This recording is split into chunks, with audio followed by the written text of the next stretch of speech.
Welcome back. We begin with Burkina Faso, where 35 people, mostly women, have been killed in a militant attack in northern Somme province. In a statement, the military said 7 soldiers and 80 militants were also killed in the double attack. Officials said a large group of terrorists simultaneously attacked the military base and the civilian population in Arbenda. Communication Ministry said out of 35 killed civilians, 31 were women. President Roch Kabore has declared 48 hours of national mourning in the country. No group has yet claimed responsibility for this attack. This is one of the deadliest assaults in nearly 5 years of violence in the West African country.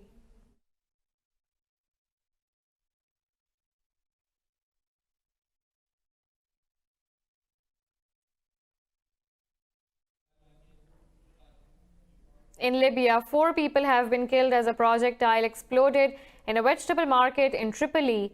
Rescue officials say 6 others were wounded in the attack in the city's suburb. The UN-recognized government of national accord has accused Khalifa Haftar's Libyan National Army of carrying out the attack. Haftar's forces made no immediate comment on the strike. Libya has been battered by escalating violence, unrest, and political instability since the fall of dictator Muammar Gaddafi in 2011.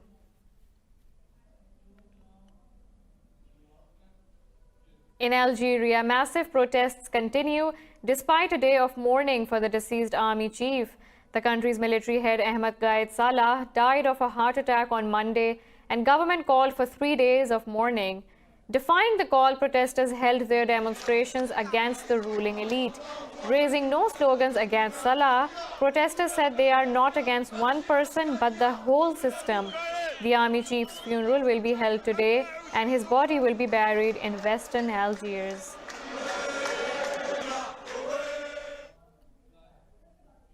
Israel's army has admitted its strikes on Gaza that killed 9 members of the same family was due to a faulty assessment of the risk to civilians. The 14th November air raids targeted the home of Palestinian official Rasmi Abu Malhous and his brother Muhammad.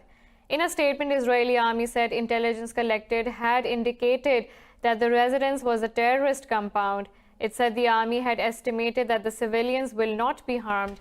5 children among 9 members of the Al-Sawarika family were killed by 4 strikes over their home in Deir el-Balah.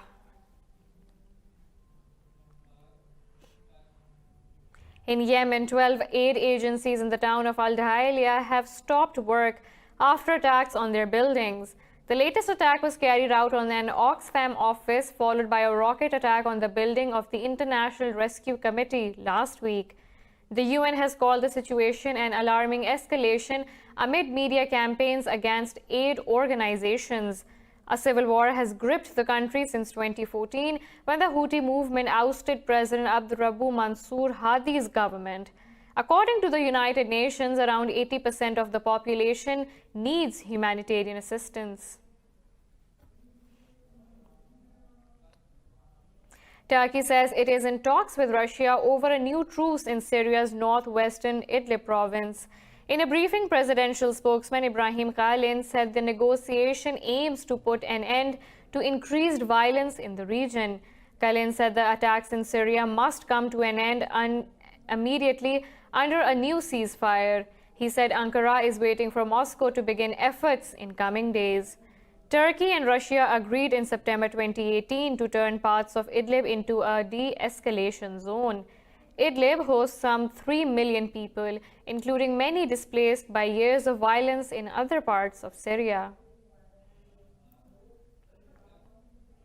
Moving on to Pakistan, which has rejected a US State Department report on religious freedom in the country.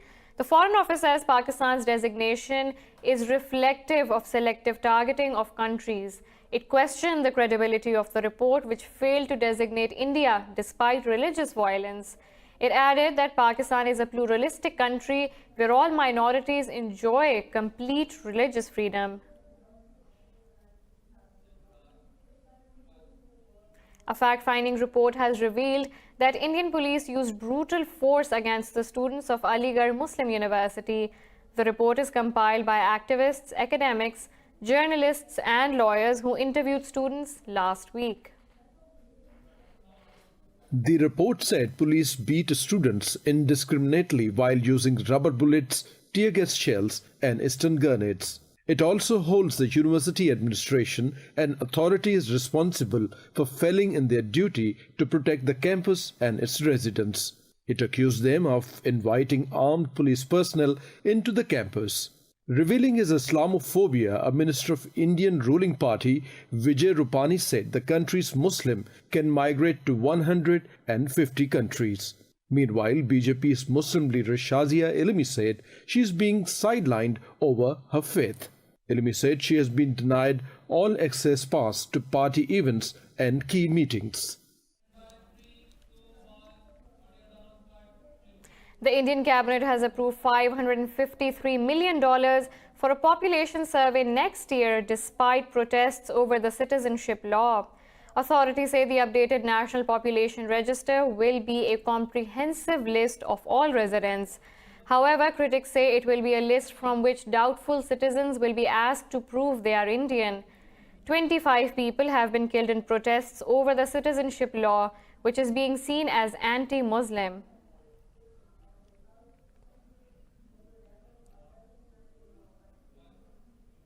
Japan says stability in East China Sea is essential for good bilateral ties with Beijing.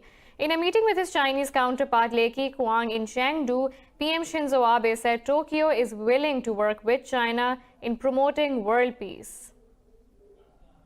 Meeting at the sidelines of a trilateral summit with South Korea, Abe urged Lee to remove import restrictions on Japanese food products. Earlier, in an interview, the Japanese Prime Minister said he is eagerly looking forward to Chinese President Xi Jinping's state visit next spring. As I'm looking forward to President Xi's visit to Japan next year, we can show our resolute determination to the world that we will take up the responsibilities to the international community and regions that we have promised. Abe said he expects more Chinese people to visit Japan during next summer's 2020 Tokyo Olympics. Now moving on to Hong Kong, police fired tear gas at thousands of protesters after scuffles in shopping malls as anti-government rallies escalated into chaos on Christmas Eve. The protest started in June against plans to allow extradition to mainland China. The bill was withdrawn in September, but demonstrations continue and protesters seek full democracy and an inquiry into police actions. Protesters inside the malls threw umbrellas and other objects at police, who responded by beating some demonstrators with batons. Many families with children had congregated in the same area to view the Christmas lights. Police have arrested more than 6,000 people since protests escalated in June. The Civil Human Rights Front has applied to stage another march on New Year's Day. A Moscow court has extended the detention of former U.S. Marine Paul Whelan until 29 March on espionage charges. Whelan, who holds U.S., British, Canadian and Irish passports, was detained in December 2018 and accused of spying. Last week, Deputy Chief of Mission Bart Gorman called on Russia to free Whelan. He was detained by agents from Russia's Federal Security Service from a Moscow hotel. Moscow says he was caught with a computer flash drive containing classified information. Whelan says he was set up in a sting operation and thought the drive given to him by a Russian acquaintance contained holiday photos. He has been held in pre-trial detention while investigators look into his case. The UN says over 2.5 million people in the Central African Republic will need humanitarian assistance next year. In a press briefing, UN spokesperson Stefan Dujarric said over $400 million were required for next year's plan. Dujarric said nearly 700,000 people were displaced throughout the country. Humanitarian workers estimate that just under 600,000 people have taken refuge in the neighboring countries. More than 1 million school-going children will need humanitarian assistance in education in 2020. He said nearly 180,000 children will need treatment for acute malnutrition. Welcome back. In Chile, over 120 houses have been destroyed by fast-moving forest fires in the country's city of Valparaiso. Mayor George Sharp said power was cut in about 90,000 residences in the vicinity as a precautionary measure. The mayor said firefighters are trying to wrestle the fires in Rockaunt and San Roque areas. Authorities said over 400 acres of grassland have already been ravaged by the fires. Rescue workers are employing both land and aerial resources to extinguish the spreading fires. Strong winds and high temperatures are aggravating the situation in one of Chile's largest cities and a popular tourist destination. 7 people were killed as a mudslide buried 2 homes in the Brazilian city of Recife, in the capital of northeast Pernambuco state. Local fire department said the victims were members of the same family. A 2-month-old infant and a 9-year-old girl were among the victims, while 3 others were injured. The mudslide in the neighborhood of Dois Ondeus occurred at dawn as residents were asleep. Authorities said the cause of the accident was unknown as the mudslide had not been caused by rain. Neighbors said 2 water pipes in the area had burst, which could have led to the mudslide. Venice has been hit by another high tide on Christmas Eve, a month after the worst flooding in 50 years. Even as the city recovers from November's devastation, water levels rose the day before Christmas, with the tide peaking at 139 centimeters. Venice suffered its worst week of flooding in mid-November, recording 4 tides above 140 centimeters in just 7 days. According to Mayor Luigi Brano, last month's floods caused around €1 billion in damages. Christians around the world are celebrating Christmas today. Pakistani Christian community illuminated homes and churches on Christmas Eve to celebrate the birth of Jesus Christ. Bishops and the Christian clergy led special services at their respective churches across the country. Tech giant Google has launched a doodle with colorful blinking lights and the decoration balls to commemorate the festive season. In almost every country, food takes center stage on Christmas as friends and family celebrate love, life, and togetherness. Christians all over the world are celebrating Christmas, including those in the Muslim world. This includes countries that are currently at peace and others that have been ravaged by years of war. More in this report. Shops in the Islamic Republic of Iran were full of Santa hats and the streets lined with Christmas trees. The country is home to around 300,000 Christians. Despite Iran's reputation as a strict Islamic theocracy, minorities are still able to celebrate their festivals quite openly. During Christmas and New Year days, we mostly have happy gatherings and ceremonies in our special clubs, such as Ararat. We basically hold our New Year ceremonies in such places. In nearby Syria, things are less festive. Most of the country's Christian population fled the country during the rise of ISIS. The Isra village near the Jordanian border was once mostly Christian. Now it's practically a ghost town, where Christians still fear congregating in large numbers. There are areas now where there is not one Christian. I don't know how long the situation will last, and there are villages or areas inhabited only by a few elderly people. In the city of Dara, about half of the Christian population has left. Meanwhile, Israel is stopping the Christians of Gaza from visiting their holy sites. Palestinian border officials say Israel has issued 316 permits allowing Christians to enter Israeli territory. We were officially informed yesterday that they gave 55 more permits, but there are still 950 Christians in Gaza who are waiting for permits to celebrate Christmas in Bethlehem. Around 5% of the Middle East's population is Christian, with most of them subscribing to Eastern Orthodox Christianity. It's going to be a bleak Christmas for migrant families stranded in Mexico. Most of them are in violent and crime-infested border cities like Ciudad Juarez and Tijuana. As the immigration debate continues in the United States, these families hope 2020 will be a better year. More in this report. No room at the inn. Migrant families face a bleak Christmas at the Mexican border city of Ciudad Juarez. Maria Shan traveled towards the United States from Guatemala. The desperate mother says she just wants a better life for her son. Her case for asylum hits U.S. courts in the March 2020.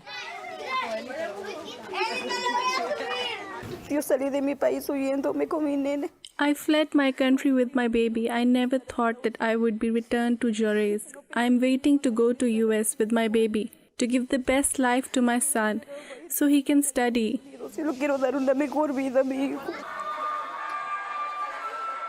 Some migrants have left their children behind in the hope of being able to send money from the United States.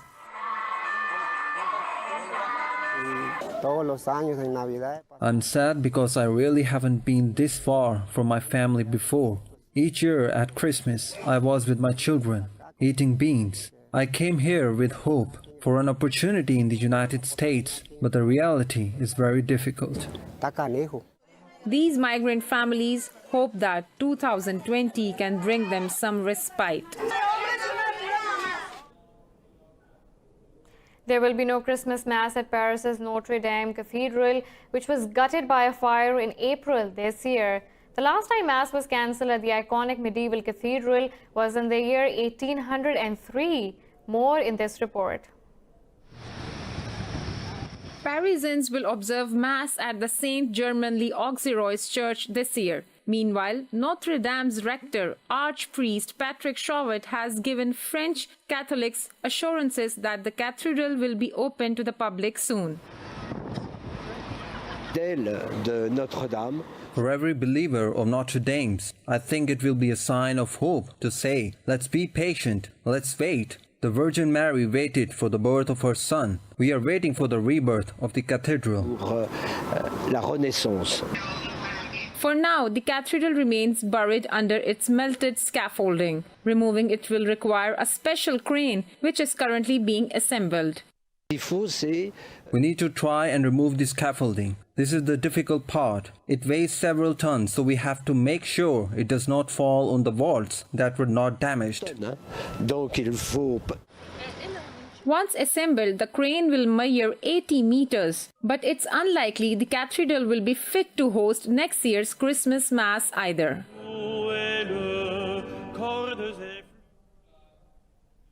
Pakistan is celebrating the 144th birth anniversary of its founder Muhammad Ali Jinnah. The day started with the change of guard ceremony at Jinnah's mausoleum in Karachi.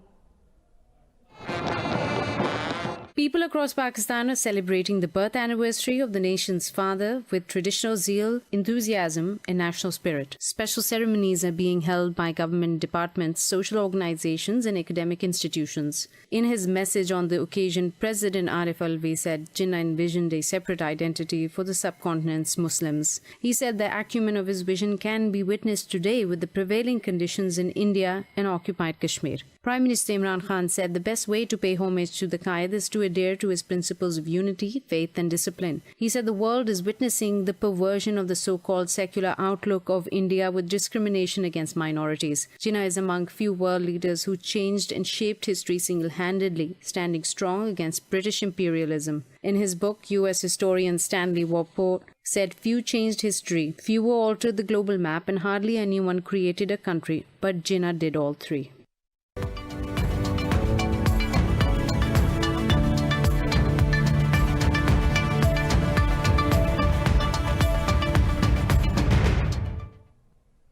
US President Donald Trump says he and Chinese President Xi Jinping will have a ceremony to sign the first phase of the trade deal agreed to this month. Earlier in December, US Trade Representative Robert Lighthizer said both countries would sign the agreement in the first week of January. Beijing has not yet confirmed specific components of the deal that were released by US officials. Talking to reporters in Florida, President Trump said both countries want to get the deal done. When we get together, we will do, but we'll have a quicker signing because we want to get it done. The deal is done. It's just being translated right now. Okay? Saudi Arabia and Kuwait signed a deal to resume pumping at 2 oil fields in a shared zone. Production at the Khafji and Wafra oil fields was halted in 2014 due to a bilateral disagreement. In a tweet, Kuwait's oil minister Khalid Al-Fadhil says the agreement includes the resumption of production in the divided zone. Kuwait state media reports the two countries also signed an accord on the demarcation of land and maritime borders in the neutral zone. But it did not give any details on the contents of the deal, which likely revolves around amending previous border agreements between the two nations. The 2 oil fields were pumping some 500,000 barrels per day before production was halted.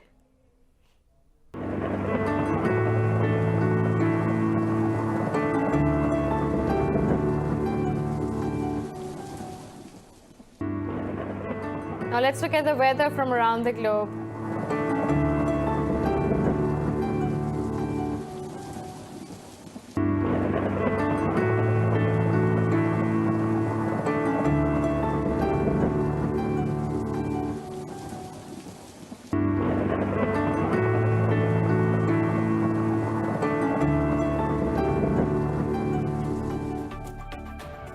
This is all for now. For the latest updates, you can follow us on social media at indus.news.